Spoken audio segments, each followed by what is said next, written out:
Before we begin, let me ask you something quietly.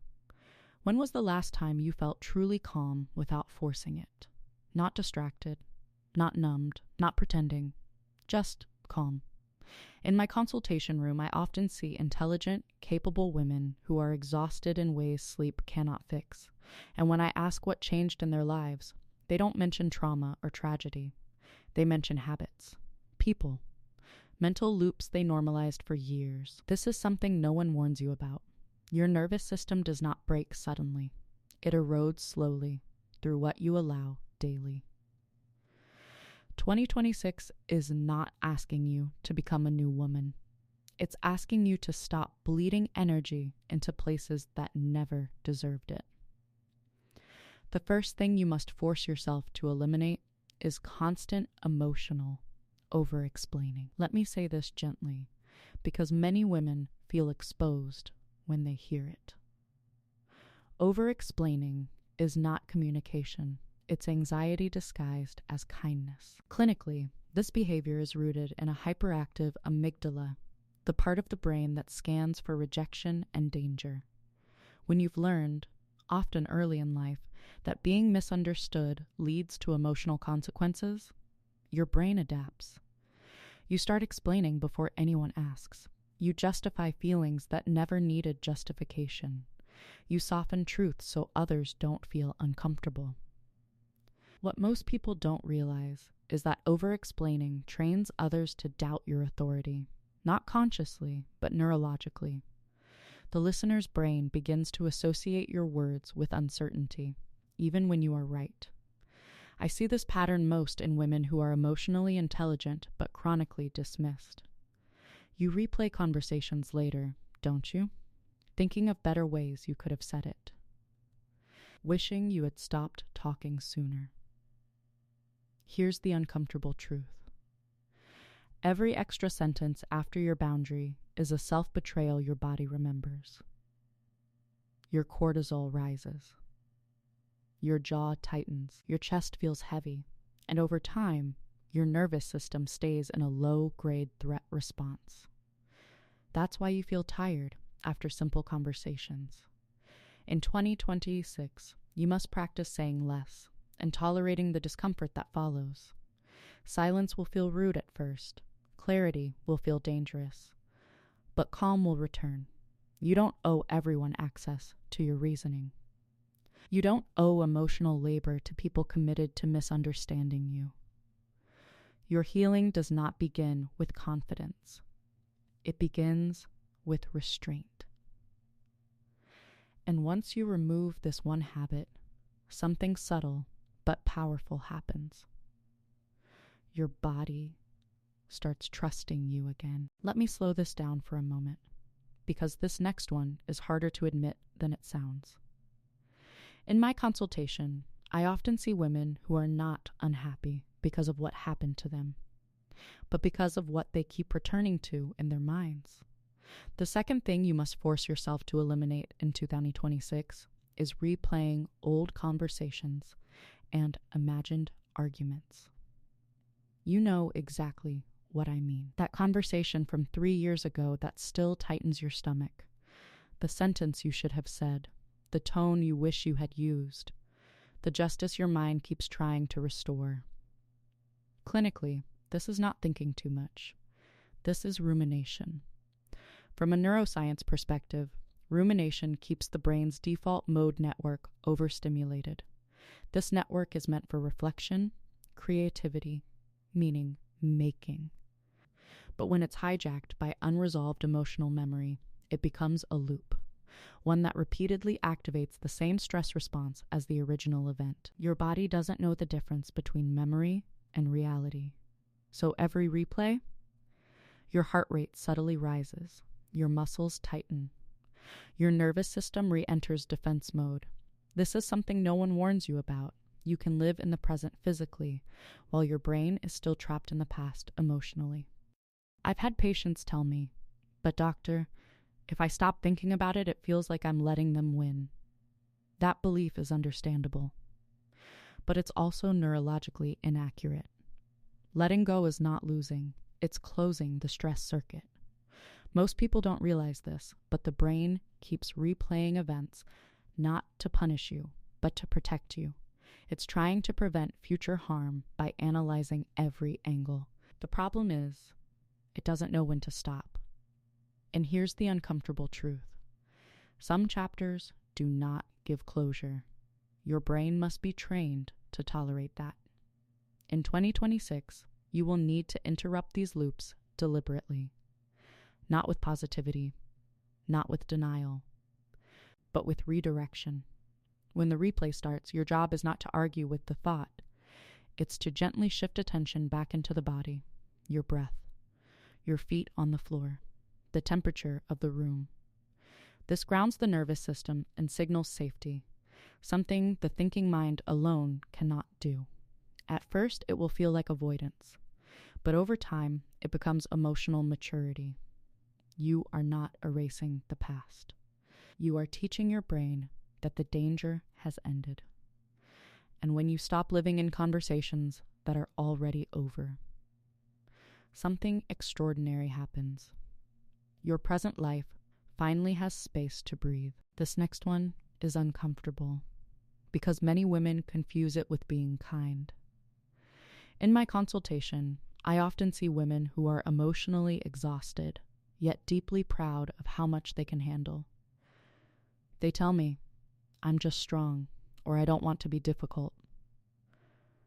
But when we slow down and listen to the body, a different story appears. The third thing you must force yourself to eliminate in 2026 is saying yes when your body is already saying no.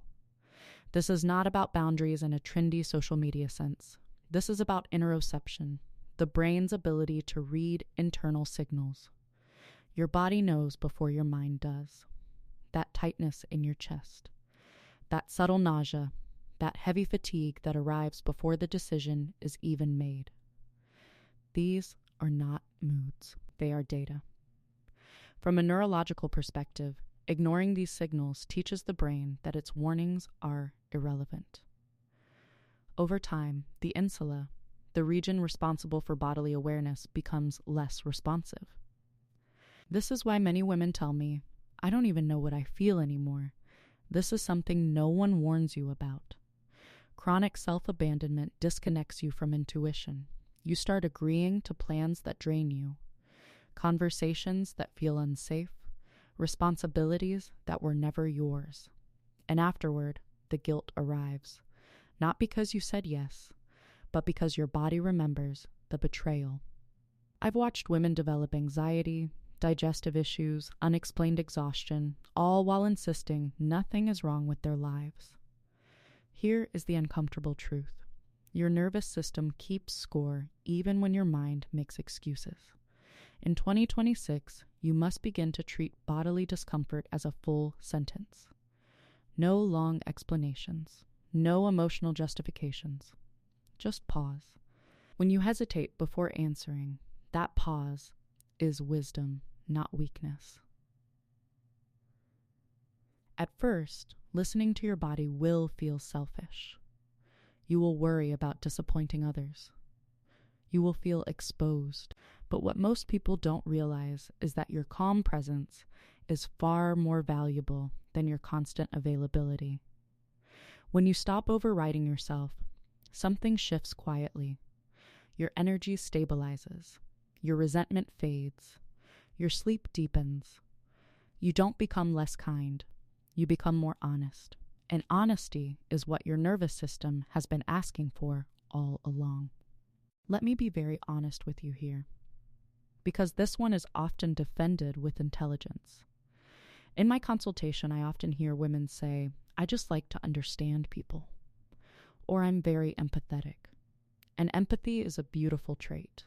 But there is a quiet line where empathy turns into something else entirely. The fourth thing you must force yourself to eliminate in 2026 is over-intellectualizing people who repeatedly hurt you. This is when your mind becomes a courtroom for someone else's behavior. You analyze their childhood, their trauma, their stress, their intentions. You explain away disrespect with psychology. You translate emotional absence into their just avoidant, You tolerate inconsistency because they're working on themselves. What most people don't realize is that this is not compassion.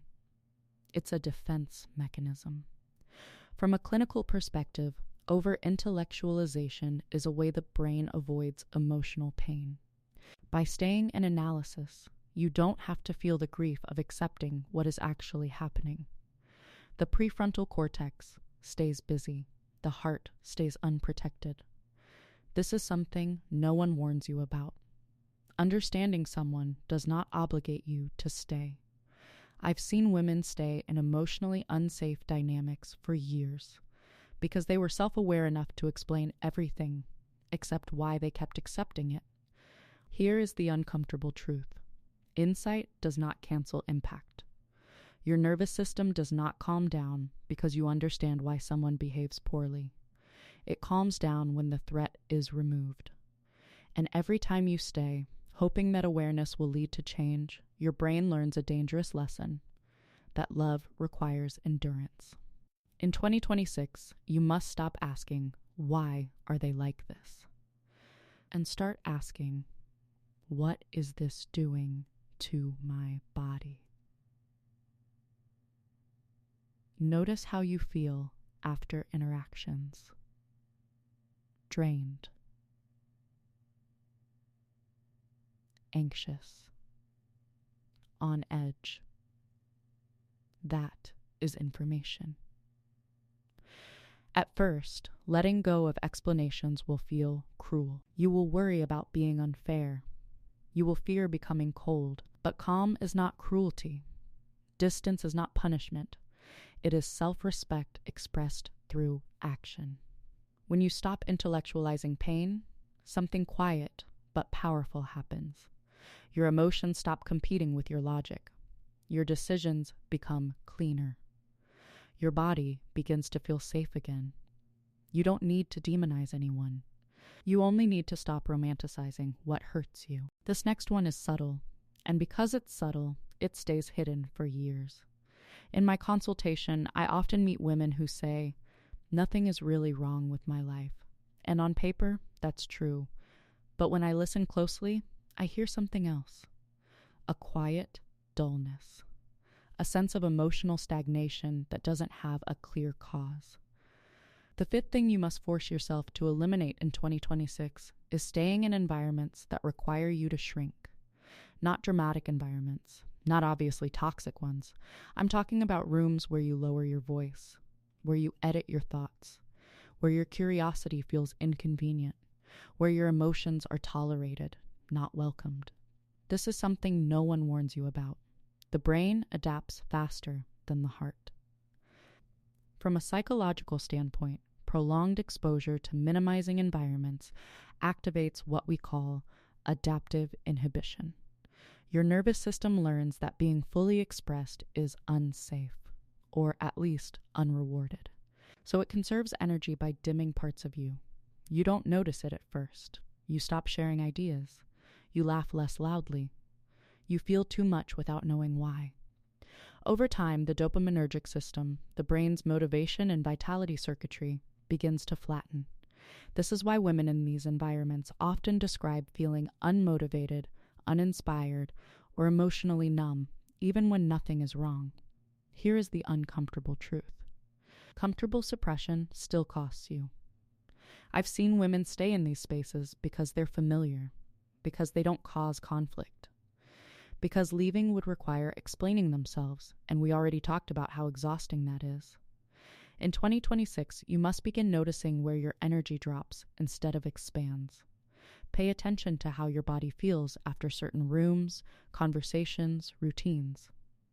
Do you feel more like yourself or less? At first, choosing environments that allow your full presence will feel destabilizing. Growth always does. Your nervous system prefers predictability, even when predictability is limiting. But slowly, something shifts. Your posture changes. Your voice strengthens. Your mind becomes clearer. You don't become arrogant. You become aligned. And alignment is not loud. It's steady. You were never meant to disappear to keep the peace. Your nervous system knows this. It's been signaling it quietly for years. In my consultation, I often hear, "I just want to be prepared," or "I like to think things through." And preparation is healthy. Reflection is necessary. But there is a quiet point where preparation turns into paralysis. The sixth thing you must force yourself to eliminate in 2026 is waiting to feel ready before you act. This is not caution.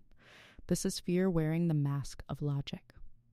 Neurologically, readiness is not a feeling that arrives first. It is a state the brain enters after action begins. Dopamine, the neurotransmitter associated with motivation, does not increase before movement.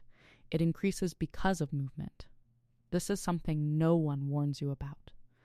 Confidence is a consequence, not a prerequisite. I see women postpone conversations, decisions, changes for years, telling themselves, "I'll do it when I feel more sure." But the brain interprets avoidance as protection, reinforcing the idea that action is dangerous.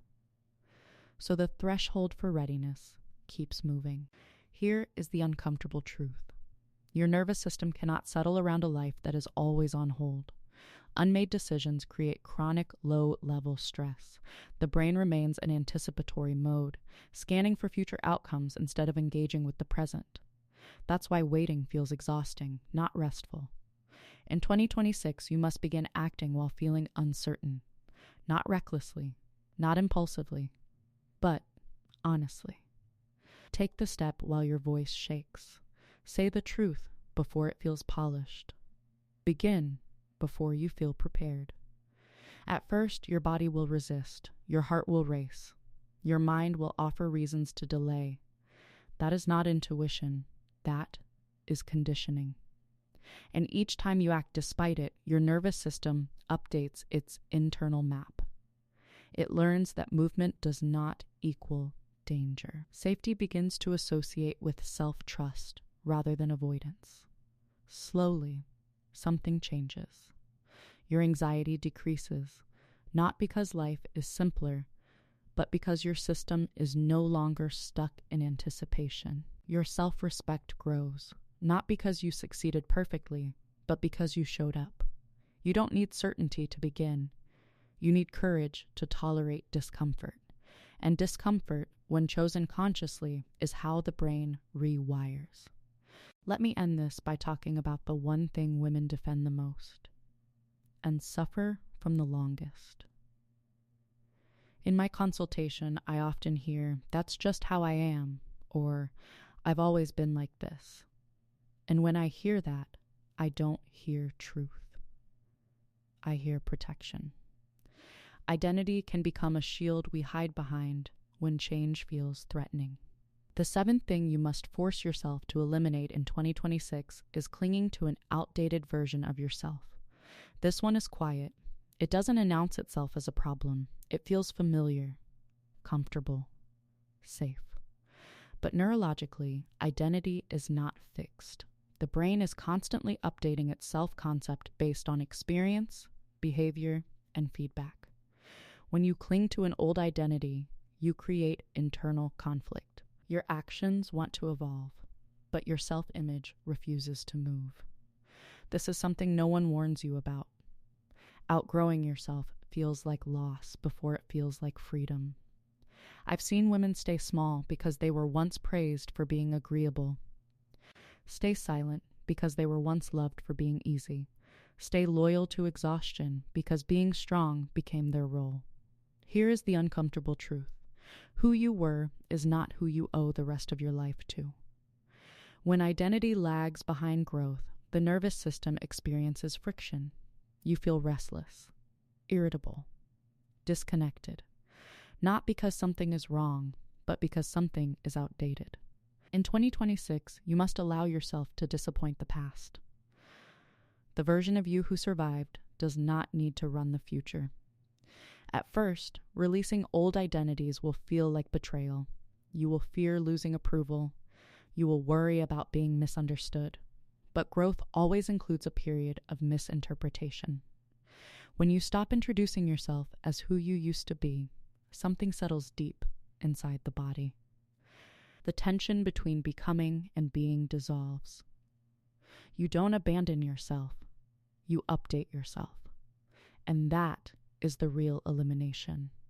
Not people, not habits alone, but the identities that kept you safe once and are now keeping you small. If you felt a quiet recognition while listening to this, trust it. That's not fear. That's readiness your body has already approved.